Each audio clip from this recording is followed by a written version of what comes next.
Nolan Parker sat alone at a back table, a cold cup of tea untouched in front of him. Around him, Crystal clinked, the DJ shouted for couples to hit the dance floor, and laughter rolled through the room like everyone here had someone to lean on. He didn't. His wedding ring was still in his suit pocket, an old habit he couldn't kill, like a thorn that reminded him he used to belong to someone. He glanced at the exit. One move. Grab his keys, slip out, disappear. No scene, no questions. People would just nod later and say, he needed air. "Sir?" A small voice snagged him. 3 kids stood beside his chair, same height, same wide eyes, same curls held back with matching blue ribbons. Triplets. The one on the left spoke first, very serious. "We've been looking for you all night." The middle one nodded hard. "You're the best fit." The one on the right held out a wrinkled $5 bill like a business deal. "We can pay." Nolan blinked. "Best fit for what?" They leaned in, heads together, then whispered in unison, fast and desperate. "Be our dad. Just for tonight." Before Nolan could even say no, the kid on the right's chin trembled. "Our mom walks into places alone, and people look at her like she's broken. She smiles, but she's sad." 3 little fingers pointed toward the bar. A woman in a modest, deep blue dress stood there, perfectly put together, and completely alone. Her smile was beautiful, but her eyes were hollow. Nolan recognized that kind of smile. He'd worn it for years.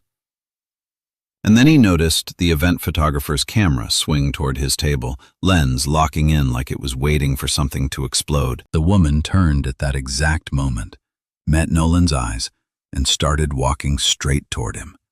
Caroline Hayes had learned to move through rooms like she didn't take up space. Smile first, apologize fast. Keep your shoulders straight so nobody sees you're tired. Tonight, she'd done all 3. Even as her feet throbbed in heels she couldn't really afford. When she spotted the girls at a stranger's table, her stomach dropped. Triplets were miracles, sure, but they were also tiny hurricanes with matching faces and 0 fear. She set down her wine, smoothed her deep blue dress, and walked over with the same practiced calm she used at the hospital when a family's world was breaking. "Girls," she said, breathless, forcing a light tone. "I am so sorry. I hope they weren't bothering you." The man stood, not flashy, not smug, just polite. The kind of polite that made her chest ache because it reminded her there were still decent people in the world. He had kind eyes and a quiet sadness that felt familiar, like a song she'd heard on her worst nights. "They weren't," he said. "They actually rescued me. I was about to sneak out." Caroline blinked. "You don't have to stay because of them." "I'm not," he replied, then nodded toward the girls as if they were co-conspirators. "They gave me an excuse to introduce myself." The triplets beamed. Caroline wanted to melt into the floor. "I'm Caroline," she said, offering her hand. "And these are the troublemakers, Harper, Grace, and Violet." "They already told me," he said, shaking her hand gently. "I'm Nolan." A simple name, a steady voice. The girls shifted like they were holding their breath. Caroline's instincts screamed to shut this down. Strange man, public place, kids involved. But another part of her, smaller, quieter, noticed how Nolan kept a respectful distance, how his eyes never lingered where they shouldn't, how he looked at her daughters like they mattered. She swallowed.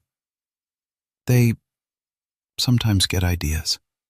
"I've noticed," Nolan said, and for the first time all evening Caroline laughed. An actual laugh, not her "everything's fine" one. Harper tugged Caroline's sleeve. "Mama, just sit with us." Caroline hesitated. She worked double shifts, paid medical bills, packed lunches, and still showed up to school events in scrubs. She didn't get to want things. Wanting always led to disappointment. But Nolan pulled out a chair like it was normal, like she deserved small courtesies. Caroline sat. And the moment she did, she felt it.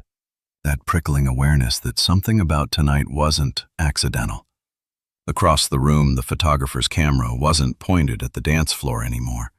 It was aimed straight at their table. Caroline followed the lens and her heart sank when she saw who was standing behind the camera, watching her like he'd been waiting for this exact moment.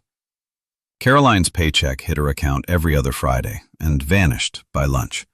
Rent, daycare, her mother's prescriptions, and the minimum payments on the hospital bill that still carried her name like a bruise. She kept a spreadsheet on her phone, color-coded, updated at stoplights. If a number turned red, she didn't sleep. Tonight's wedding was supposed to be simple. Show up, clap, let the girls eat cake, go home before questions started. Caroline had begged her supervisor for the evening off and traded 2 Sunday shifts to get it. She'd promised herself she would look normal for once.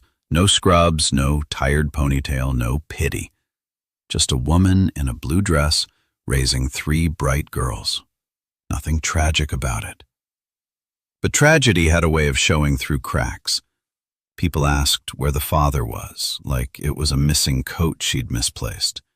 Or they didn't ask and just looked, eyes soft with that same charity smile Caroline hated. Her daughters noticed everything.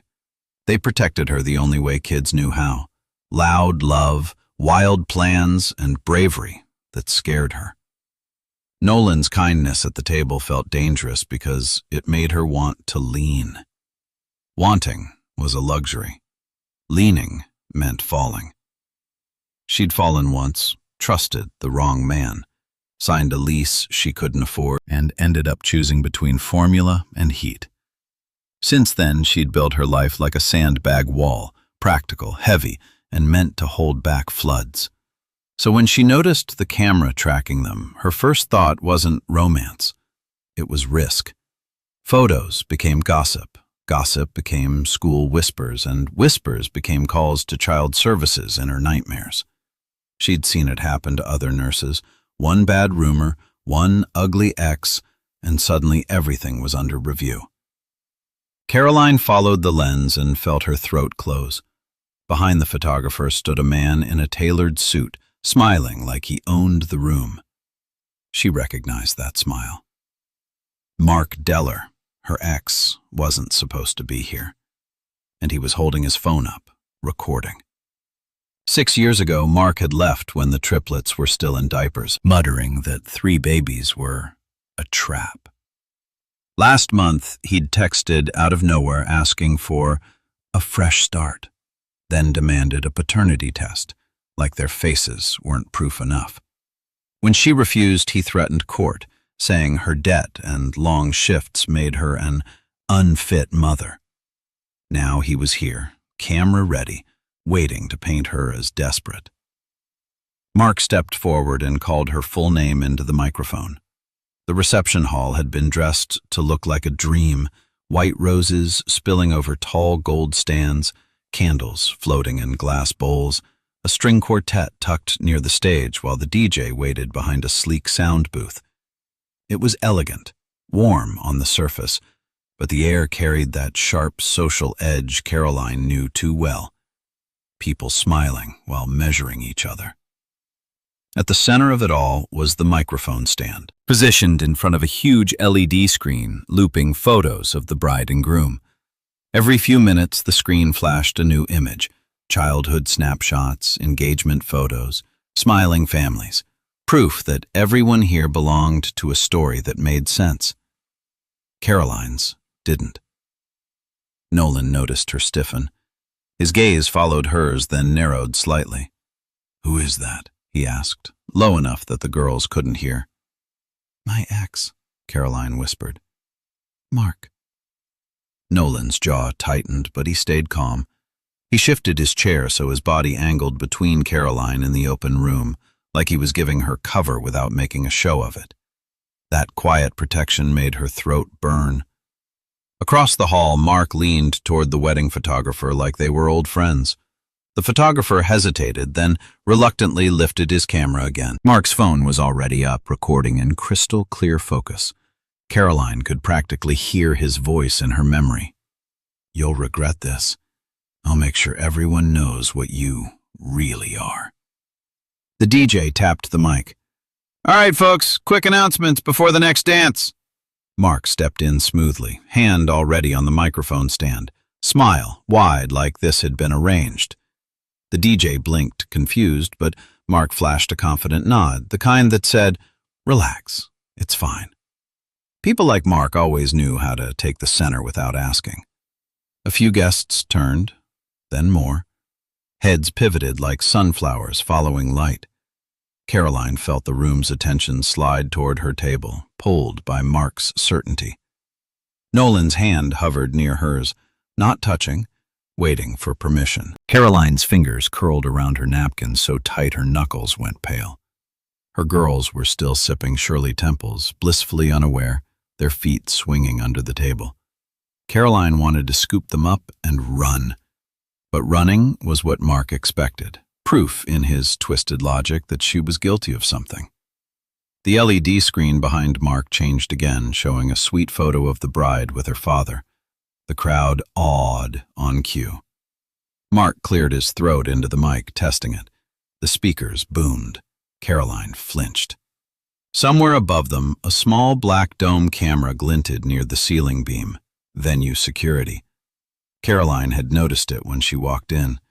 She prayed it was real, recording, watching, not just decoration.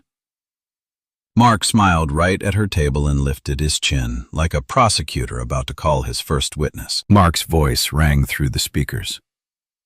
"Caroline Hayes, stand up and tell everyone why you've been lying about my children." For a split second, the room didn't breathe. Caroline felt every stare land on her like a hand pushing her down. Mark stood under the spotlight with the mic in his grip, dressed like a respectable man, smiling like this was a harmless joke. But Caroline knew that smile. It was the same one he wore when he'd promised to help, then used her trust like a weapon. "Caroline Hayes," Mark repeated, slower, savoring each syllable. "Come on, don't be shy. Everyone deserves the truth." A ripple moved through the guests, whispers, curious glances, a few people turning in their chairs to get a better view. The DJ looked trapped, unsure whether to cut the sound. The bride's mother frowned, half standing, then sat back down when Mark lifted a hand as if to say, "Relax, this is important." Caroline's throat went dry. She could hear her heart thudding, could feel the triplets' bodies stiffen beside her.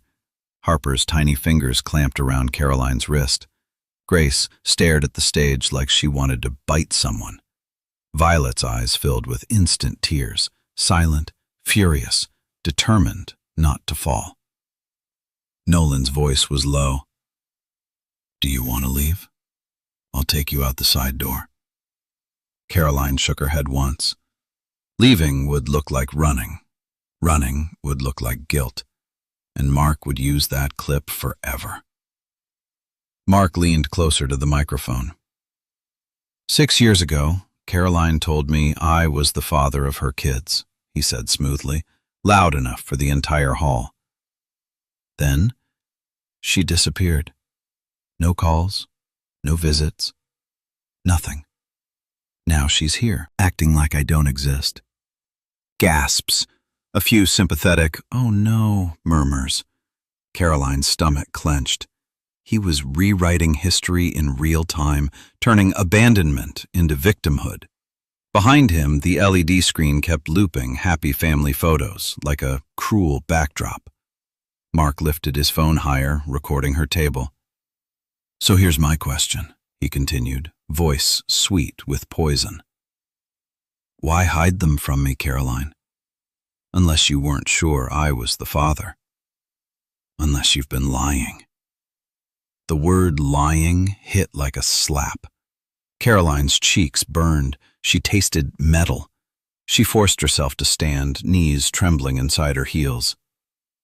"You left," she said, voice shaking but clear. "You walked out when they were babies. You never paid support. You never asked to see them until last month. Mark spread his hands. And now I'm asking, publicly, because you won't answer privately. He smiled wider. Unless you've got something to hide. Caroline heard the security camera above them hum softly, its tiny red dot blinking. Please be recording, she prayed. Nolan rose beside her, steady as a wall. This isn't the place, he said, calm but firm. Mark's eyes flicked to Nolan, then narrowed with interest. And you are? He asked into the mic, turning the spotlight toward Nolan like a trap snapping shut. Mark's grin sharpened as he raised his phone. Say it. Tell them what you are to her. Because I'm about to prove you're fake. Nolan didn't flinch. He didn't raise his voice either. He just looked at Mark the way a calm adult looks at a tantrum, steady, unimpressed, and hard to bait. I'm Nolan, he said, loud enough for the closest tables to hear, but not performing for the room. I'm a guest, and I'm not interested in being your content. Mark laughed into the microphone like Nolan had delivered a punchline. Content? He echoed. Oh, that's adorable. You think this is about internet clout? He lifted his phone higher, panning across the crowd. No, this is about my children, and the stranger Caroline dragged in to play house. Caroline's stomach twisted. The way he said play house made her feel filthy, like she'd committed a crime by sitting down for one evening without shame. You left, she said again, forcing each word past her throat. You disappeared. You do not get to show up at a wedding and put me on trial. Mark's smile didn't move. Then answer the simple question, he said, eyes glittering. Who is he to you? Nolan turned slightly toward Caroline, giving her space to speak if she wanted it. He wasn't claiming her. He was offering her a choice. That small courtesy almost broke her. Caroline's hands shook. She could feel Harper pressed against her side like a tiny shield. Grace's jaw was tight. Violet's tears had dried into a furious stare. Caroline started, then stopped. Any label she used would become a weapon. Friend, boyfriend, stranger, Mark would twist it. Mark jumped in instantly. See, he crowed. She can't even say it because he's nothing. A prop. He tapped the mic, voice rising. Ladies and gentlemen, meet the paid actor she hired so she wouldn't look like the single mom nobody wants. A few guests gasped. Someone near the cake table muttered, That's cruel. Another person shushed them, hungry for drama. Nolan's eyes hardened. You're humiliating the mother of your children in public, he said, still calm. If you cared about them, you'd stop. Mark waved a hand. Spare me the saint routine. If you're so noble, prove it. He pointed at Nolan like a spotlight. Show them your phone. Show them your texts with her. Because I guarantee you're part of her little scheme. Caroline's breath caught. Mark was trying to force a gotcha. If Nolan refused, Mark would say he was hiding something. If Nolan complied, Mark would grab any detail and spin it. Above them, that security camera blinked again, steady, indifferent, recording everything. Caroline clung to that tiny red dot like it was a lifeline. Nolan took a slow breath, then reached into his inner jacket pocket. The crowd leaned forward. Caroline's heart slammed as Nolan pulled out not a phone, but a slim wallet, opening it with deliberate care. Nolan held up a photo card and said, Before you accuse anyone else, let's talk about the document Mark filed last month. Nolan held the card up between two fingers, not like a trophy, like proof. It wasn't a selfie or some flashy badge. It was a printed copy of a filing receipt, the kind you get when something ugly becomes official. The courthouse seal sat at the top, a date stamped in black ink. Last month. Mark's smile twitched, just once, but Caroline saw it. What is that? Mark demanded, tightening his grip on the mic. His voice stayed smooth, but it came out a fraction too loud, like he needed the room to believe he wasn't nervous. Nolan didn't answer Mark first. He looked at Caroline. "You told me he threatened court," he said, calm. "You didn't tell me he already started it." Caroline's knees went weak. I got a notice," she whispered. "I thought it was just a scare tactic. I didn't have money for a lawyer, so Her words fell apart. Shame rose fast, hot, familiar. Mark cut in, laughing. "Oh, please, don't let her play victim." He waved his free hand at the crowd. "She's acting like I'm some monster for trying to be a father." Nolan finally turned to him. "A father doesn't file an emergency motion to restrict a mother's custody based on financial instability the same week he asks for a fresh start," he said evenly. "That's not parenting. That's leverage." A murmur rolled through the nearest tables. Someone whispered, "He did what?" Mark's face flushed under the lights. "That's private," he snapped, then quickly softened his tone. "This guy doesn't know what he's talking about. He's a stranger."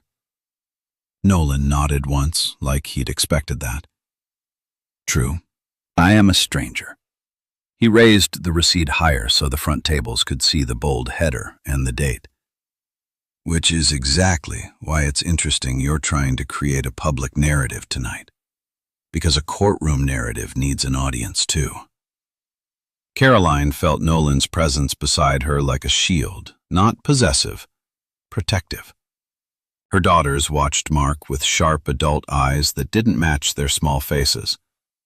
Mark leaned forward into the mic, voice dripping with fake concern. "Look at her," he said to the room. "She's so easily influenced. She'll let any man stand next to her if it means she won't be judged. That's why I'm here. To protect my kids." Harper's chair scraped back. "Stop lying," she blurted, loud and clear. Caroline's breath caught. "Harper," but Grace stood too. "You didn't protect us. You left." Violet's voice shook, but she said it anyway. "You only came back when you wanted something." The room shifted. Not just watching now, listening. Nolan lowered the receipt slightly and glanced up at the ceiling camera. A small red dot blinked back. Then Nolan reached into his wallet again and pulled out a second paper, folded, creased, used. "And since we're doing this in public," he said, "let's include the part Mark didn't mention." Nolan unfolded the paper and said, "Mark offered Caroline money to sign away custody. There's a written draft, and it's dated." Nolan unfolded the paper slowly, keeping it flat on the table so it wouldn't tear. Even from where Caroline stood, she recognized the layout, the harsh official font, the bold headers, the blank signature lines that made her feel sick the day she first saw it. Mark's eyes flashed. "That's fake," he snapped, then forced a laugh into the mic. "Anybody can print a piece of paper and wave it around. Nice try." Nolan didn't argue.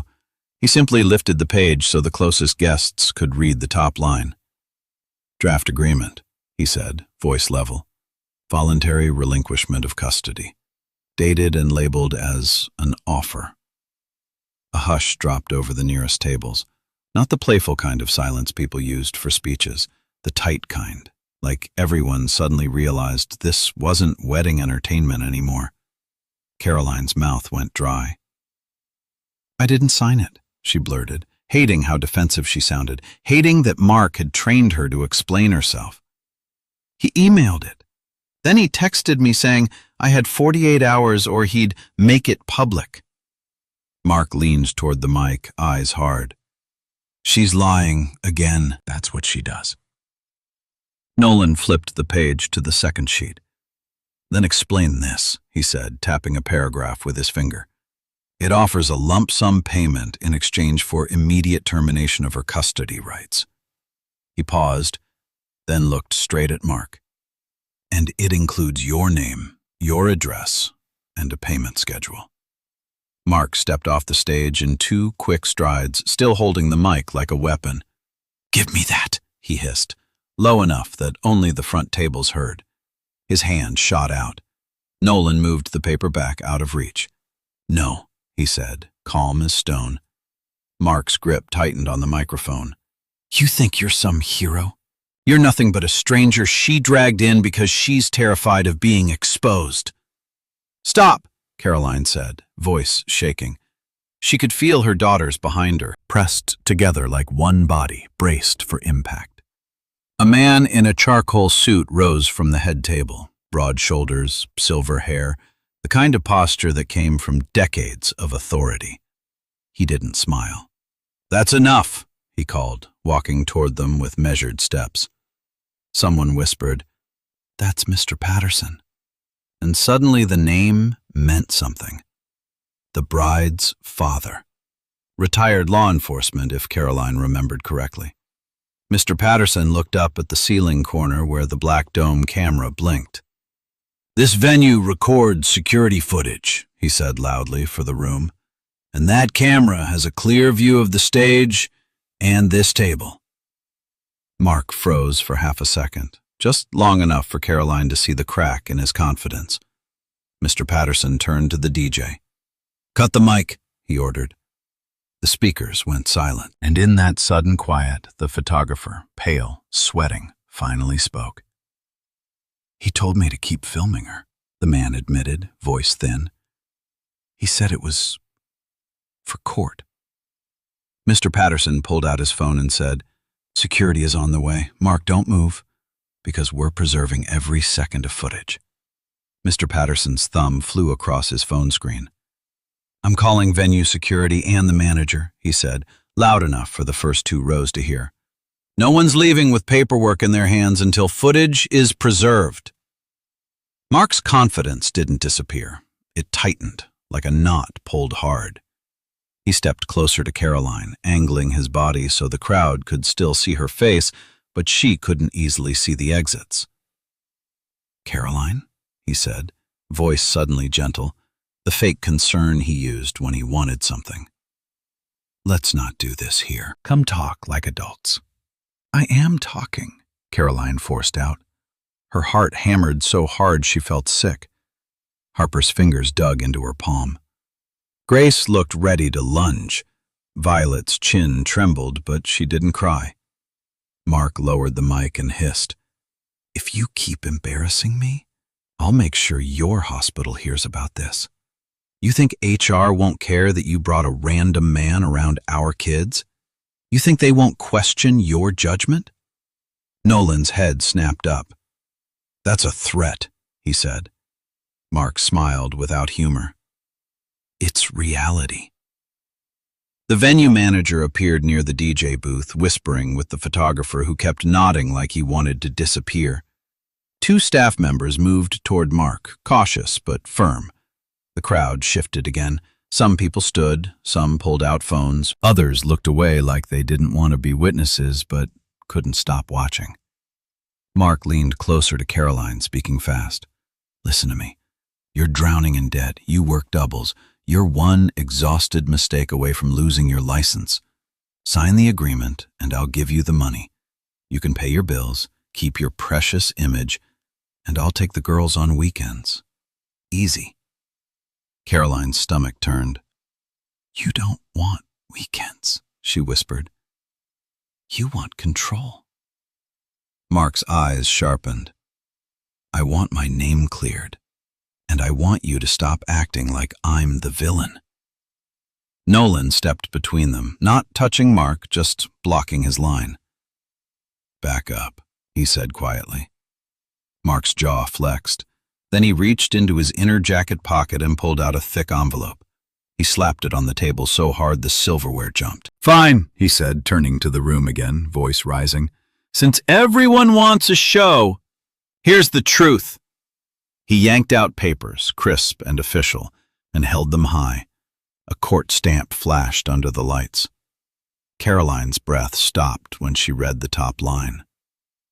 "Emergency motion," Mark announced, eyes locked on her. "Filed and pending. And if you don't cooperate tonight, I'll make sure the judge sees every second of your little performance." Mark slid a pen across the table and said, "Sign this now, or tomorrow a deputy will come to your door." Mark slid the pen across the linen, the metal tip leaving a tiny ink dot on the white cloth. "Sign," he said, loud enough for the closest tables. "Tonight, or tomorrow a deputy shows up and your girls watch you get served." The word deputy made Violet gasp. Harper climbed off her chair and planted herself in front of her sisters, small shoulders squared like she could stop a storm. Caroline's fingers hovered over the pen. For one dizzy moment, she saw the chain reaction, a court notice taped to her apartment door, her manager hearing rumors, her mother's pharmacy calling to say the copay went up again.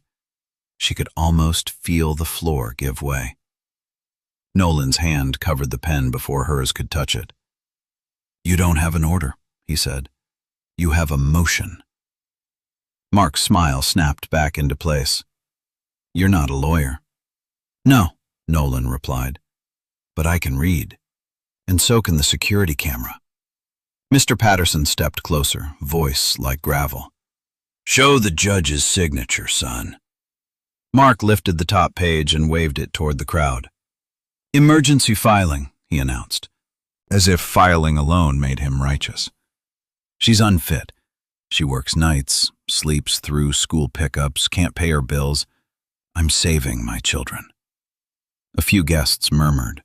Someone whispered, "Is that true?" Caroline felt the room tilt.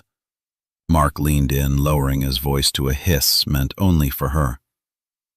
"Take the money and disappear. You'll keep your dignity. I'll keep my name." Caroline swallowed. "You don't want them," she said. "You want to punish me for surviving without you." Mark straightened and raised his voice again. "Fine, let's make it simple." He snatched his phone up, thumb tapping fast, and the LED screen behind him suddenly went black, then brightened with a projected video. Caroline's blood ran cold. It was her, in the hospital break room, head down on folded arms, a chart beside her. The timestamp glared at the bottom. Mark must have gotten it from someone. The caption he'd added screamed, "Neglectful mother, sleeping on the job." Laughter didn't come. Something worse did. Pity, disgust, judgment, all tangled together. "That," Mark said, pointing at the screen, "is who's raising them." Caroline's vision blurred. Nolan's voice cut through it.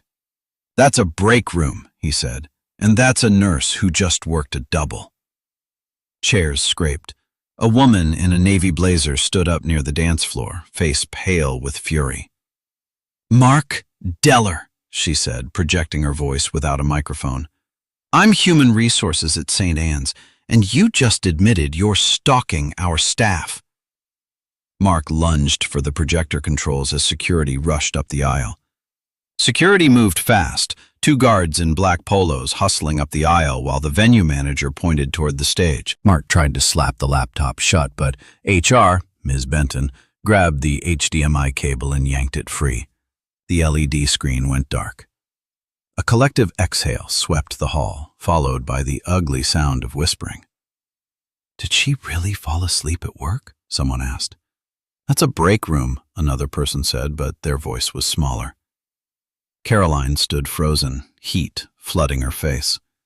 It didn't matter that the clip was twisted. The image was already burned into 100 phones. She saw screens glowing at tables, people recording, zooming, posting.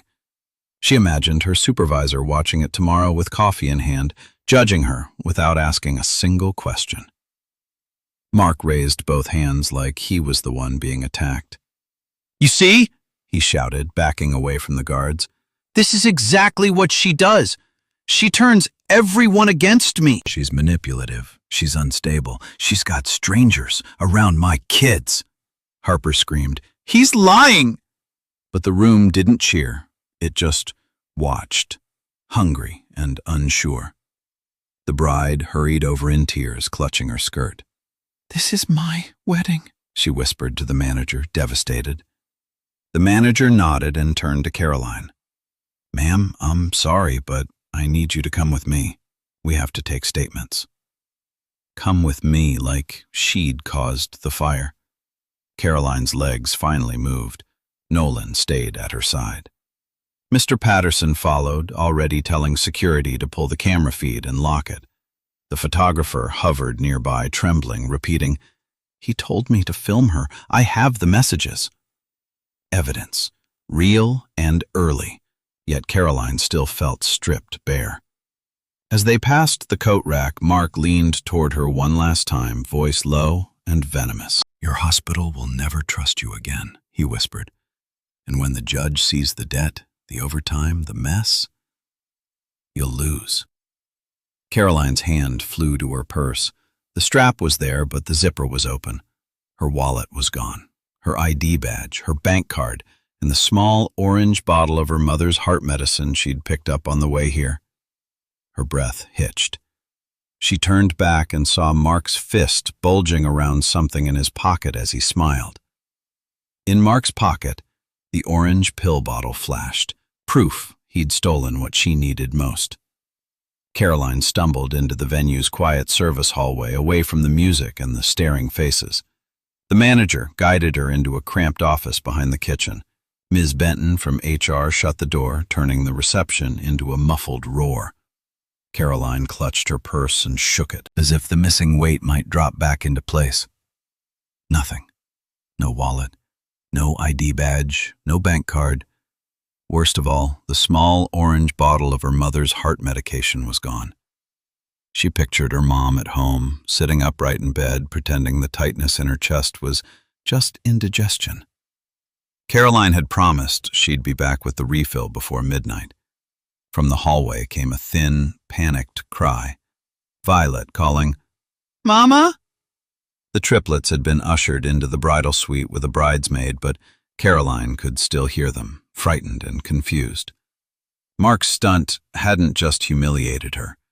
It had cracked her girl's sense of safety. One viral clip and Caroline could lose her job, her health insurance, everything holding her family together. Nolan hovered near the doorway, giving her space the way he had all night. Present, not pushing. "I can pay for an emergency refill," he offered softly. "Just tell me what you need." Pride rose like bile. Caroline wiped her cheeks with the back of her hand. "I'm not asking you to fix my life," she said, and hated how sharp it sounded. Then her voice cracked. "I'm just tired of begging. Tired of being treated like I'm on trial for surviving." Mr. Patterson stepped in behind one of the guards, his expression set. "We have a theft," he said, crisp and official, "and we have cameras. The photographer admitted Mark told him to film you for court. That's a statement." He looked straight at Caroline. "Do you want to file a report right now?" Caroline inhaled until her ribs hurt. "I'm done begging," she told herself. "Done shrinking." She nodded. "Yes, and I want the footage preserved. Tonight, not tomorrow." Benton lifted her phone. "I'll document harassment and stalking for St. Anne's," she said. "If he accessed hospital areas, that's a serious violation." Outside the office, the venue manager's voice carried down the hall. "Security has Mr. Deller contained." Caroline didn't feel victorious. She felt hollow, scraped, raw, like the night had peeled her down to bone. Then her phone buzzed. Unknown number. One text. "I saw him take your pill bottle. I saved the clip." Caroline stared at the screen as Nolan leaned in to read. His eyes went cold. The text added, "Meet me by the loading dock now, before he realizes I have it." The loading dock smelled like rain and fryer grease. Caterers rolled metal carts past overflowing bins while a delivery van idled, its reverse alarm chirping like a warning. Caroline hugged her arms tight, heels sinking into damp gravel. She kept checking the hallway door, expecting Mark to burst out with security behind him, pointing at her like she was the criminal. Her phone buzzed again. Unknown number. Blue Apron. By the pallets. Nolan stayed half a step behind her, letting her lead, but ready. "If this is a setup, we leave," he murmured. "I know," Caroline said, though her voice sounded thin. Without her wallet, she couldn't even buy her mother's refill. Without her ID badge, she couldn't prove who she was if police showed up. She felt stripped down to nothing but a public accusation. A woman stepped out from behind stacked soda crates. Late 50s, hair pulled into a tight bun, caterer's apron over a black dress. Her eyes were sharp, not curious, protective. "You're Caroline Hayes?" she asked. Caroline nodded, bracing. "I'm Denise Caldwell," the woman said. "I run back-of-house security for this venue. I was watching the monitors when that man started yelling into the mic." She raised her phone. "I recorded the monitor screen when I saw him reach into your purse." Caroline's breath hitched. "You saw him take it?" Denise opened a video, grainy but clear. Mark leaning in close, Caroline's attention on the stage, his hand slipping into the open zipper, then withdrawing with a small orange bottle. He pocketed it, smiling. Caroline's knees buckled. Nolan caught her elbow. Denise pressed the bottle into Caroline's palm. "I grabbed it when he went to the restroom," she said. "Your wallet I didn't see, but this matters." Tears blurred Caroline's vision. She clutched the bottle like a lifeline.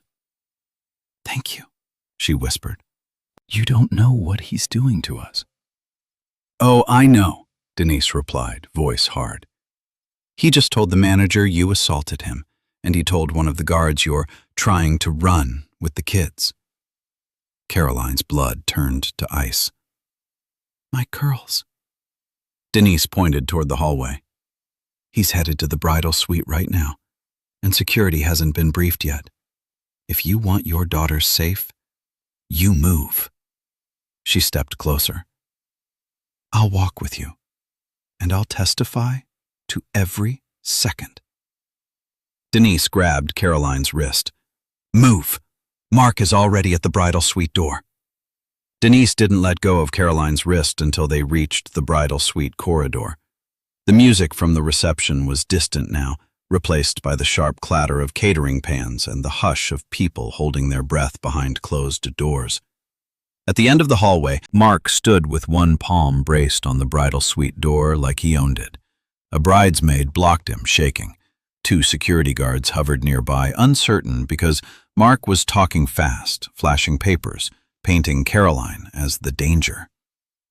"She's unstable," Mark said, loud enough for anyone peeking out. "She's trying to run. I have an emergency motion filed. I'm their father. I'm taking my kids before she disappears again." Inside the suite, Caroline heard Violet crying. Harper's voice, small but fierce. "Don't open it!" Caroline tried to step forward, but one guard raised a hand. "Ma'am, we need to confirm what's going on." Mark pointed at Caroline like a prosecutor. "See? Even security knows. She's a mess. Look at her. Look at the stranger she brought." Nolan's shoulders went rigid, but he stayed quiet, letting Caroline speak. She forced air into her lungs. "Those are my daughters," she said. "He abandoned them. He's been stalking me. He stole my wallet and my mother's medication." Mark scoffed. "Lies." Denise moved to the front like a shield. "Not lies," she said, voice flat and practiced. "I watched him reach into her purse on the security monitors. I recorded the monitor feed. I recovered the pill bottle from his pocket after he went to the restroom, and I will testify to it." The guards blinked, finally looking at Mark instead of Caroline. Mark's jaw tightened. "Who are you?" "Someone who doesn't enjoy watching a man bully a mother in public," Denise answered. She turned to the guards. "Call the venue manager. Pull camera footage from the stage, the hallway, and the bridal suite door, right now." The suite door cracked open. 3 little faces appeared, tear-streaked, terrified. Harper saw Caroline and lunged, but the guard hesitated, still blocking the space. Caroline's heart split. "Baby, I'm here," she whispered, reaching out. Mark took one step toward the girls, softer now, dangerous in a new way. "Come on," he coaxed. Daddy's got you. We're leaving. Grace screamed, "No!" And then Mark pulled a fresh sheet from his folder and thrust it toward security, triumphant. "There," he said. "Read it. She can't come near them." The paper said, "Temporary restraining order," and Mark smiled like he'd just won custody in ink. The guard took the paper from Mark with two hands like it might explode. Under the bright hallway lights, the header looked official enough, bold title, case caption, even a seal printed in gray. Mark crossed his arms, smug. "Now move her back," he ordered. "She's not allowed near them." Caroline's chest tightened. The bridal suite door was still cracked open, just enough for her to see three scared faces pressed together. Harper's eyes begged her to come closer. Grace's fists were balled up. Violet was shaking, her lip tucked between her teeth. Caroline held her hands up, palms out, like she was surrendering. "Sweethearts, I'm right here," she said, voice breaking. "I'm not leaving." Mark stepped toward the door again. "Kids, come on. Daddy's taking you home." The bridesmaid slammed her shoulder into the door, blocking him. "They're terrified," she snapped. "Back off!" Denise leaned toward the guard and pointed to the bottom of the page. "Read the signature line," she said, out loud. The guard's eyes dropped. He frowned. "This is a proposed order," he said slowly. "It says, submitted to the court. There's no judge's signature." Mark's smile twitched again. "That's how it works," he insisted, too fast. "It's filed. It's pending. She's still a risk." Ms. Benton stepped forward, phone already in her hand. "Pending means not granted," she said, sharp as a scalpel. "You don't get to enforce something a judge hasn't signed." Mr. Patterson lifted his own phone. "And if you're presenting unsigned documents as active orders to intimidate people," he said, voice like steel, "that's a problem." Mark's eyes flicked between them. "You're all ganging up on me," he snapped, raising his voice so anyone listening would hear. "She's unstable. Look at her. She's hysterical." Caroline swallowed the sob rising in her throat. "I'm not hysterical," she said, forcing her voice steady. "I'm a mother, watching a man try to scare my children into leaving with him." Harper suddenly shoved the door wider. "We don't want him," she shouted, loud enough for the hallway. "He stole Grandma's medicine." That did it. The second guard stepped in front of Mark, blocking his path. "Sir," he said firmly, "you need to step away from this door." Mark's face went red. "You can't." Denise lifted her phone. "I have video of you reaching into her purse," she said. "And you're on our cameras right now trying to take minors while waving an unsigned paper." Ms. Benton's phone rang. She glanced at the screen, then looked up, eyes narrowing.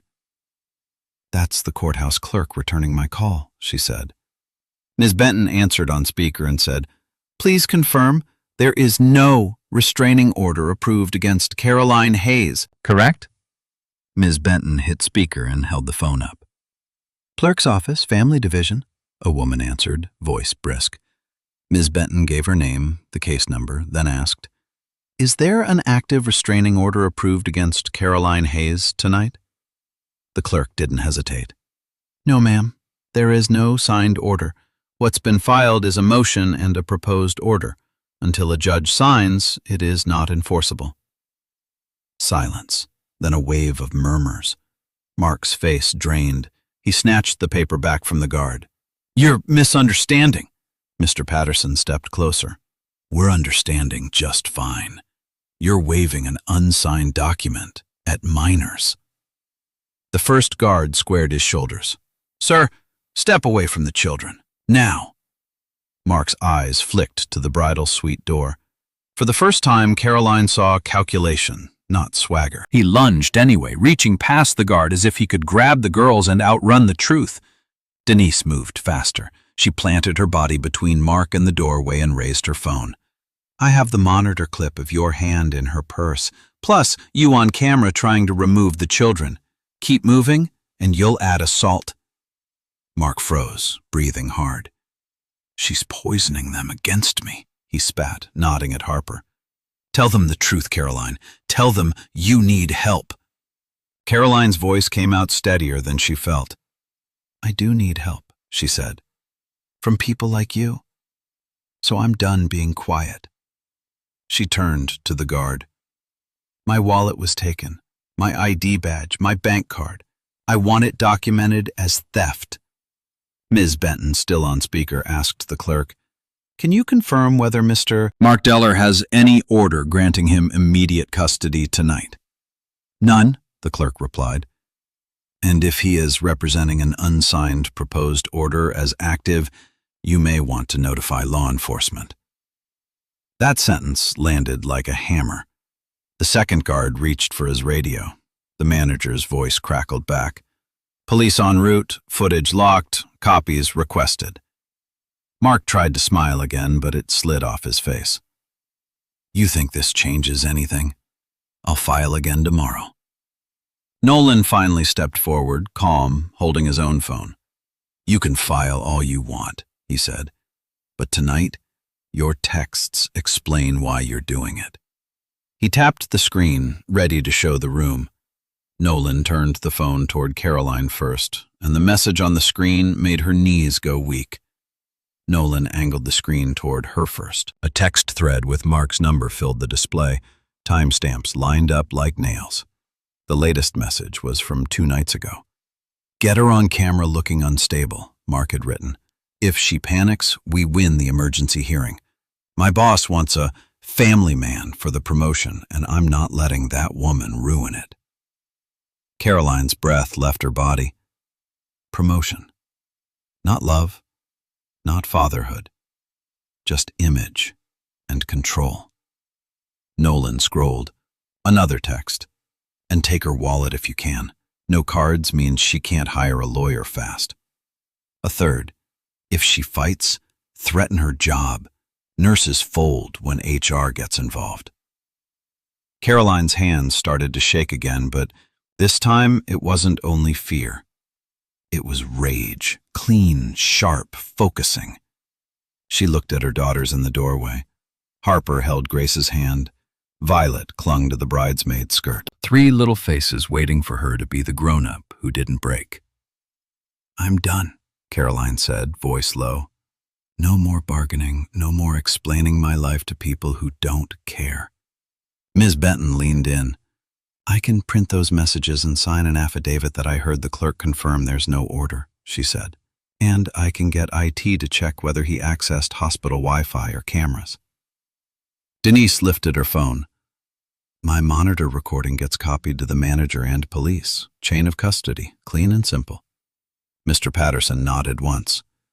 And I'll stand in court and say what I saw, and what that photographer admitted. Nolan looked at Caroline. Tell me what you want. She swallowed hard, then straightened her shoulders. I want my daughters safe. I want my job protected, and I want his lies to die in front of witnesses. She stepped toward the guard. Please keep him away from the suite. And when police arrive, I'm filing theft, harassment, and attempted interference with custody. Then she turned to Nolan, finally making the boundary clear. And for the record, I didn't hire you. But if you're willing, I need you to be a witness. Not a boyfriend, not a savior, a witness. Nolan nodded immediately. You have me. Caroline took one slow breath and walked back toward the reception doors where the crowd still buzzed and phones still glowed. This time, she wasn't running from the spotlight. The reception doors opened, and Mark was already back at the microphone, smiling like the truth hadn't reached him yet. Back in the reception hall, Mark had reclaimed the spotlight, voice booming through a mic security hadn't cut this time. She tried to take the kids and run, he announced, waving his folder like a flag. I'm the only stable parent they have. Caroline stopped just inside the doors. The music had died, but the room still buzzed, phones up, faces hungry. She could feel the old urge to shrink, to apologize for existing. Instead, she slid the orange pill bottle into her purse pocket, squared her shoulders, and looked at her team. "Order," Mr. Patterson said, holding up one finger. "We do this clean. No yelling. Facts." Denise nodded and tapped her screen. "My clip shows the theft, time-stamped. I'll hand it directly to police and the manager." Ms. Benton raised her phone. "Clerk, confirmation is recorded. I'll also state my title and that Mark admitted stalking a nurse on hospital property." Nolan opened his messages and took 3 screenshots, then sent them to the venue manager and to Ms. Benton. "These show motive," he said, "promotion, image, and the plan to get her unstable on camera." Caroline inhaled, deep and slow, the way she did before walking into a patient's room with bad news. "I want the mic," she said. "Not to beg, to document." The manager hurried over, pale but determined. "Police are 3 minutes out," he whispered. "If you speak, keep it brief." Caroline nodded. "Brief, clear, witnesses." They walked together down the center aisle, not rushing, not hiding. Heads turned. The bride's mother pressed a napkin to her mouth. Someone muttered Mark's name like a warning. Mark spotted Caroline and grinned, triumphant. "There she is," he said, pointing. "Tell them why you're with that man." Caroline didn't look at him. She looked at the crowd. Then she looked up at the black dome camera and let herself believe it had been watching the whole time. The manager handed her the microphone with a trembling hand. Caroline lifted it, feeling the weight of every stare, and for the first time, she didn't flinch. "My name is Caroline Hayes," she said, "and tonight, I'm asking you to witness evidence, not rumors." Mark laughed, loud and sharp. "You don't have anything," he said, reaching for the mic stand as if he could take her voice away. Nolan stepped past him, a USB drive in one hand and an HDMI adapter in the other, heading straight for the projector table. The LED screen flickered back to life as Nolan connected his phone to the projector. The LED screen stabilized, bright and merciless. Nolan's phone filled the wall-sized display, and the room went so quiet Caroline could hear the ice melt in someone's glass. First came Denise's clip, security monitor footage of Mark leaning in close. Caroline focused on the stage, his hand sliding into her open purse zipper. The camera caught the orange pill bottle and the quick, practiced tuck into his pocket. A timestamp sat in the corner like a judge's gavel. A woman near the front whispered, "He stole medicine." Nolan swiped to the next item, Mark's texts. Big, readable, undeniable. "Get her on camera looking unstable. Take her wallet if you can. My boss wants a family man for the promotion." A low wave of disgust moved through the crowd. The bride covered her mouth. Someone muttered, "That's not a father, that's a predator." Mark stepped forward, laughing too loudly. "Anyone can fake screenshots." Ms. Benton raised her phone. "Then listen to the courthouse," she said, and hit play. The clerk's voice rang out on speaker. "No signed order. A motion is not enforceable." Mr. Patterson turned to the nearest tables. "You all heard that," he said. "Witness it." The photographer, trembling, walked into the aisle with his own phone held out. "He told me to film her," he admitted. "He said he needed her to look bad for court. I still have the messages." Mark's face tightened into something ugly.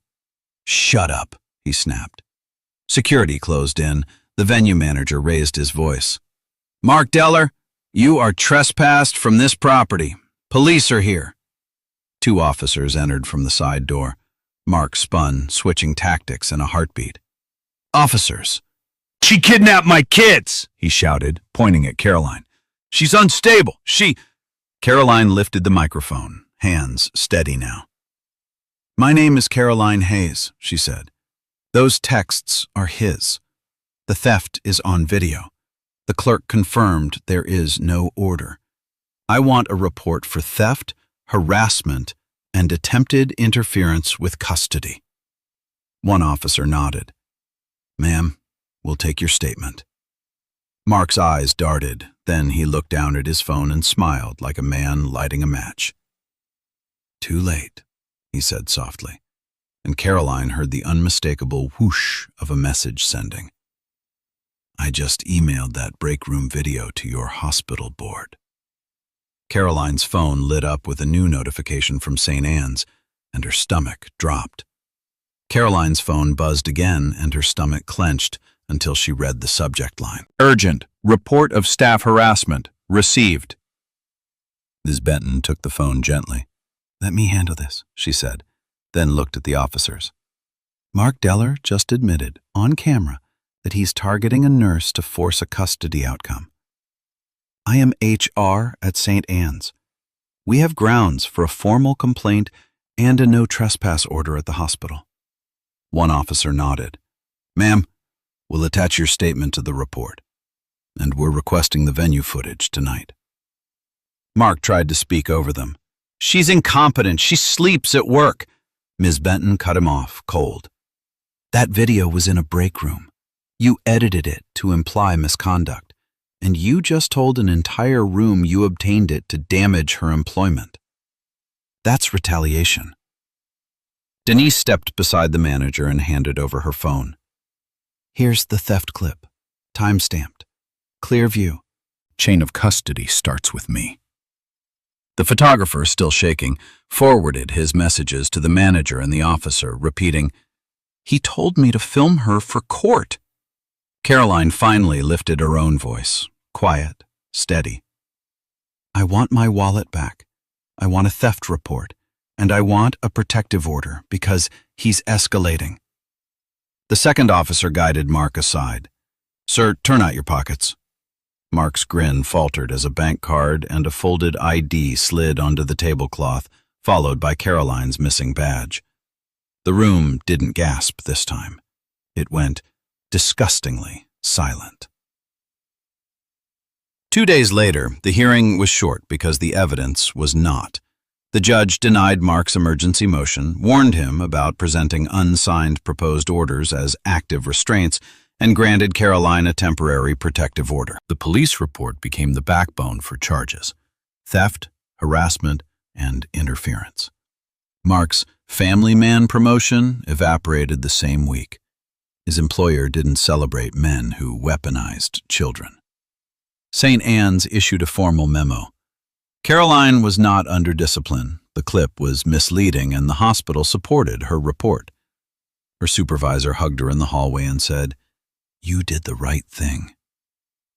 On Friday night, Caroline tucked 3 girls into bed in her same small apartment, only now the door had new locks, and her purse held a printed copy of the court order. She kissed each forehead and whispered, "You're safe." Before she turned off the light, she texted Nolan one line: "Coffee next week. As witnesses. Maybe as friends?" All right, so the story has closed. And hey, are you still here with me right now? If you really made it this far, then something in Caroline's fight touched your heart in a real way. Here's the lesson I want you to carry into your own life. Sometimes the hardest part isn't the villain. It's the shame that they try to hang on you. People like Mark don't just want control. They want you to doubt your own reality. But healing begins the moment you stop begging for fairness and start building proof, boundaries, and support. That's not being dramatic. That's wisdom. As the Stoics would say, we suffer more in imagination than in reality. And the obstacle is the way. When Caroline stopped trying to convince everyone and instead focused on facts, witnesses, and calm strength, the truth finally had room to breathe.